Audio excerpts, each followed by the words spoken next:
Coucou tout le monde. Je voulais faire une petite vidéo sur les émotions aujourd'hui. Du coup, en soi, je parle comme si je parlais à une amie ou à ma famille. Je trouve que la société rejette les émotions comme si c'était du vomi. On peut pas pleurer, on peut pas sauter de joie parce que ça se passe pas, des trucs ainsi. Je trouve que c'est vraiment n'importe quoi. Déjà parce que on pleure parce qu'on est triste. Pourquoi on devrait le cacher déjà? Ça n'a pas de logique. Tout le monde a ça, mais on doit le cacher. Bon, entre vous et moi, c'est bizarre. Et puis, pourquoi on pourrait croire que c'est mal? Du coup, moi je pense que on pourrait croire que c'est mal parce qu'on embête la personne avec ses émotions. Je sais pas, moi avant, quand j'étais triste, je me montrais pas parce que je me disais la personne elle va être embêtée, elle va être gênée, que je suis triste et que je pleure. Du coup je le faisais pas. Aussi parce que on doit toujours être fort. Mais du coup la faiblesse égale montrer ses émotions. Moi je pense le contraire, maintenant. Quand on y pense, montrer ses émotions c'est du courage. Parce que tu montres ta faiblesse à l'autre et tu lui demandes de l'aide. Et d'ailleurs la personne en face de toi va jamais se dire c'est une personne faible, dégoûtant. Je pense pas en tout cas. Si je vois en tout cas une personne qui pleure, je vais lui demander qu'est-ce qu'elle a et je vais essayer de l'aider. Je vais jamais dire quelle personne faible. C'est vrai que quand j'y pense, à l'école primaire, souvent les gens qui pleurent, c'est un petit bébé et tout. Mais je pense que c'est au niveau de l'éducation. Quand un bébé pleure, enfin plutôt un enfant pleure, peut-être que les parents disent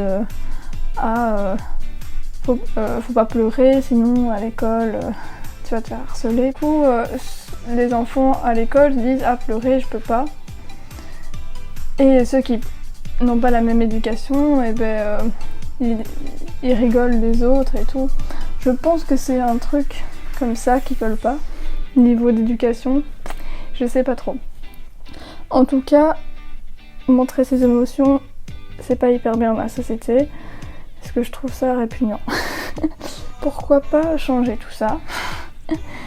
Alors là, par exemple, je suis dans une émotion de joie parce que je fais ma vidéo tranquille dans ma chambre. Mais non, mais en vrai, on devrait pas se cacher. Montrer ses émotions et les accepter, c'est en fait se libérer d'un poids énorme, je trouve. Je raconte un peu mon histoire vite fait. Moi, je cachais toutes mes émotions et je suis du genre à faire semblant qu'il n'y a rien.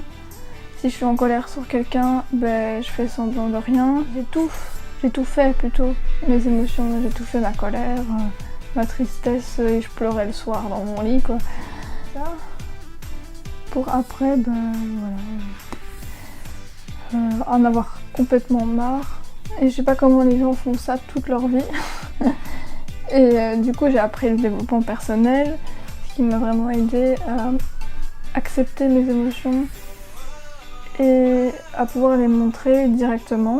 Mais il faut pas être dans l'excessivité et faire du drama par exemple. Je parle pas de ça du tout si tu pleures toutes les 3 secondes parce que tu dois faire la vaisselle ou parce que tu manges un truc épicé et que t'aimes pas.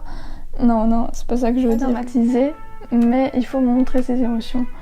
S'accepter comme on est, accepter toutes ses émotions, même la peur. Parce qu'en fait, c'est en l'acceptant qu'on peut la dépasser. Du coup, la peur, ça aussi, ça a été très dur pour moi.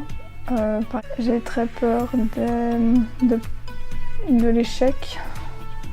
J'avais peur de l'échec, de rater ma vie, je pense. mais aussi du jugement des autres. Et ça, j'ai fait une vidéo sur Instagram, si tu veux, je la mets en barre d'infos. Mais là, ça va beaucoup mieux parce que j'ai accepté la peur que j'avais. Et je me suis dit, ben en fait, elle sert à rien. En acceptant la peur, je m'en foutais à la fin. J'ai fait ça aussi pour le stress. C'est pas vraiment une émotion, mais bon, je peux en parler aussi. Comme j'avais peur de parler en public, ben, j'acceptais la peur, mon stress que j'avais. C'est pas le truc qu'on pense tout de suite comme ça. C'est vrai que j'ai jamais pensé à cette technique avant, mais j'avais lu un livre qui disait oui, vous vous posez 2 minutes et vous ressentez votre stress, votre peur. J'étais là, mais c'est vrai, elle s'en va toute seule. Elle est là et elle s'en va toute seule. Ça, c'était une révélation. Je fais ça tout le temps encore maintenant. Si je dois passer un coup de téléphone, j'aime pas trop faire ça. La peur, je me dis, voilà, je le ressens ici, parce que c'est toujours là, dans l'estomac, là, la petite boule au ventre. Et puis ben, elle part toute seule et je téléphone. Ou alors, même parfois, je me dis, hop, je prends mon téléphone, j'appelle, et puis bon, ça part. Accepter les émotions, c'est un truc de fou. Accepter que t'es triste, je pense que ça fait la même chose. Tu l'acceptes, et puis ça part tout seul. Maintenant, c'est vrai que niveau de tristesse, pour l'instant, moi ça va, du coup, j'ai jamais vraiment essayé cette technique là-dessus. Mais je pense que ça peut marcher. Bon, je parle bien des émotions négatives. Les émotions positives, on les accepte toujours. La joie, à moins que, parfois, avant, je me disais, ouais, j'ai pas le droit. Ça aussi, c'est pas bien, je ferai une vidéo dessus. Mais en tout cas, il y a moyen de se sentir beaucoup mieux comme ça. Dernier point, il faut demander de l'aide. Ne sois pas en mode non, j'ai pas demandé de l'aide, je peux faire tout toute seule, tout seul. Si t'es un garçon, oui, ça peut marcher. Tu peux faire tout seul, oui, mais ça va te prendre 10 000 fois plus de temps. Et du coup, c'est un peu chiant. Moi, j'étais comme ça aussi avant. Je voulais pas demander de l'aide à personne. Et puis, bah, tout d'un coup, je me suis dit, bah, en fait, tu perds ton temps. Tu essayes de faire tout toute seule. Ça te prend 10 ans au lieu de 1 minute. Du coup, demander de l'aide quand vous allez pas bien. Ça veut dire que vous acceptez votre émotion dans un certain sens.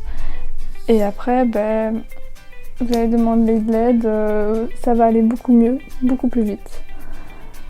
Et vous pouvez exprimer votre joie après. Voilà, du coup, ce sera tout pour cette petite vidéo. J'espère que ça vous a plu. N'hésitez pas à vous abonner, je ferai d'autres vidéos sur le développement personnel. Je fais un peu moins de vidéos sur le sport. Je me suis dit que j'allais plus me pencher vers la santé mentale, etc. Et je ferai sûrement des vidéos sur les freelances, les entreprises, au niveau du succès, le mindset. Voilà tout ça. Et aussi aller me suivre sur Instagram.